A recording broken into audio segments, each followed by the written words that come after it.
Boa tarde, crianças, tudo bem com vocês? Aqui quem está falando é a tia Regi, né? Muitos conhecem como tia Regi, meu nome é Regiane e eu trabalho na Escola Municipal Dário Grossi e sou coordenadora escolar nessa escola. E agora eu vou higienizar as minhas mãos e vou retirar a minha máscara porque eu estou num ambiente seguro de gravação.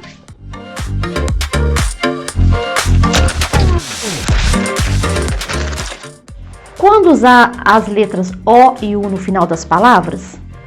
Para saber quando devo usar o O ou U no final das palavras, preciso saber qual que é a sílaba mais forte ou a sílaba tônica. Se a sílaba mais forte for a última, a palavra termina com U. Alguns exemplos: tatu, canguru, urubu, caju. Vocês observam que quando a gente fala a palavra, a sílaba mais forte foi a última, por isso que termina com a letra U. Agora, se a sílaba mais forte for a penúltima, a palavra termina em O. Veja alguns exemplos: gato, mosquito, almoço, brigadeiro. Uma dica importante para a gente conseguir identificar qual que é a sílaba mais forte ou a sílaba tônica é ler a palavra em voz alta, porque às vezes a gente vai ler a palavra só com os olhos, a gente não consegue identificar. Ou então cantar a palavra, falar ela alta, aí a gente consegue identificar melhor qual que é a sílaba tônica ou a sílaba mais forte. Nossa próxima ortografia do dia vai ser palavras com E e I. Vamos ler em voz alta as palavras a seguir. Palavras terminadas em E e o som é de I. Gente, hoje, bate, valente, tomate, abacate. Observaram que com a leitura dessas palavras, a impressão que dá pelo som é que o final dessas palavras a gente ia colocar o I. É os segredos da ortografia, por isso a gente tem que ficar bem ligado, sempre prestar bastante atenção quando a gente vai escrever, consultar o dicionário, porque tem palavras que a gente pronuncia, mas a escrita dela é com outra, pronuncia uma letra, fala uma letra, mas na hora de grafar, de escrever, é com outra letra, que é o caso dessas que a tia acabou de ler aqui. Palavras escritas com I, mas que o som realmente é de I. Sino, igreja, fino, siri, açaí, caqui. E ainda temos as palavras escritas com I e que o som é de I. E com E, com o som de I na mesma palavra. Veja alguns exemplos. Jipe, bigode, aromatizante. A gente tem o I com o som de I mesmo e o E também com o som de I. Para escrever corretamente palavras com E e I, nada melhor do que realizar uma consulta ao dicionário. Seja um dicionário impresso ou seja um dicionário digital. A leitura de bons livros também ajuda a memorização dessas irregularidades ortográficas. Passamos agora para palavras com LH e LI. As palavras com LH são dígrafos. Mas o que são dígrafos, tia? Dígrafos são duas letras que representam um mesmo som, um único fonema.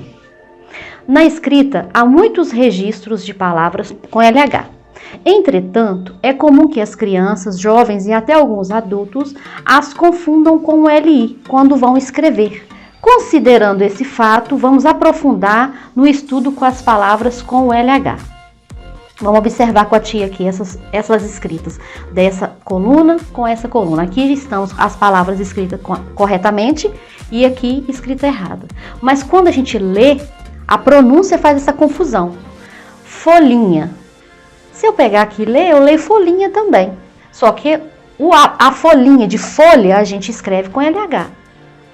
Abelhinha também é com LH. Velhice também, filhinho.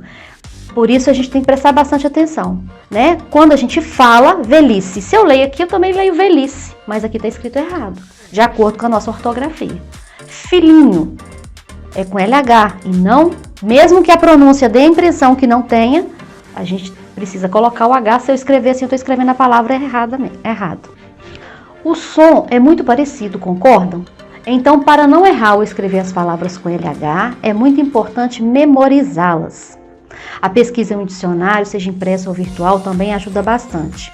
A tia tem falado muito nisso, né? Porque quando a gente fala de ortografia, nada melhor para escrever corretamente do que uma boa consulta no dicionário. E quando a gente tem uma dúvida muito grande com determinadas palavras, se a gente construir cartazinhos também, colocar para servir de memória, ajuda a gente também a escrever corretamente. Outra observação importante é o que acontece na separação de sílabas das palavras com LH. O LH não se separa da vogal. Veja alguns exemplos. Toalha, o LH ficou junto lá no lhá. Malha, mesma coisa.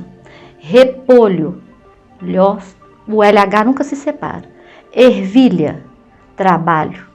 Agora a gente vai falar um pouquinho sobre regularidades e irregularidades ortográficas. Quando a gente fala de regularidades ortográficas, a gente está falando de palavras que possuem regras. Quando a gente vai escrever palavras que têm regularidades ortográficas, são mais fáceis de a gente não cometer erros. Palavras com regularidades são aquelas que apresentam regras, como é o caso das palavras com o RR, o M antes do P e do B. Existem regras, então a gente presta atenção. Eu vou escrever uma palavra que tem um P e tem E, aí a gente presta atenção porque tem uma regra, né? Então fica mais fácil de identificar. Sendo assim, você tem uma regra a seguir, facilitando a grafia dessas palavras. Quando a gente tem as irregularidades ortográficas, essas palavras não possuem uma regra específica. Aí que é importante para a memorização fazer aquela consulta no dicionário, fazer esses lembretes, como a tia falou, né, fazer cartazes. Veja alguns exemplos de palavras que não possuem regras ortográficas. Som de S, palavras, né, segurança, cidade, auxílio, cassino, piscina, força, giz. O som do G, girafa, giló, geração, jeito. O som do Z, zebra, casa, exercício. O som do X, enxada, enchente, encher. E o H inicial, hora, homem, horta, hipopótamo. Aqui são alguns exemplos de palavras que não possuem regras ortográficas, que são as palavras que eu sempre vou precisar de recorrer a um lembrete, a um dicionário, né, a um texto, para me conseguir escrevê-las corretamente. Deixo aqui agora algumas dicas valiosas para facilitar a memorização das palavras. Além do que a tia já falou, vou estar reforçando, leia diariamente bons livros, textos, revistas, rótulos, o que você achar interessante. A leitura enriquece o vocabulário e amplia os seus conhecimentos. Quando a gente vai ficar craque em andar de bicicleta, por exemplo, a gente não precisa estar treinando todos os dias um pouquinho? Para jogar bola, quem gosta de bola, precisa estar jogando todo dia para ficar bom mesmo, ficar craque? A mesma coisa acontece com o nosso vocabulário, com a nossa ortografia. Se você não pratica diariamente a leitura, não precisa pegar lá um textão ou um livro grande, mas coisas que do dia a dia, você está ali, né, um rótulo, uma instrução de jogo que vocês gostam muito, é importante que a gente pratique a leitura em cima disso. Aquela leitura prazerosa, que você vai gostar, vai pegar e vai fazer uma leitura por prazer. Então, pratique, porque essa prática na leitura vai enriquecer, ampliar os conhecimentos em outros conteúdos e outras matérias, tá? Fica ligado aí nessa dica. A produção de cartazes com palavras que esteja com mais dificuldade ajudam a construir imagens fotográficas de suas grafias e auxiliam na memorização de sua escrita. A tia já até falou disso, agora está reforçando, né? Nossa ortografia fica por aqui, né? Até o próximo momento, onde a gente vai estar frisando algum outro conteúdo. Um beijo para vocês.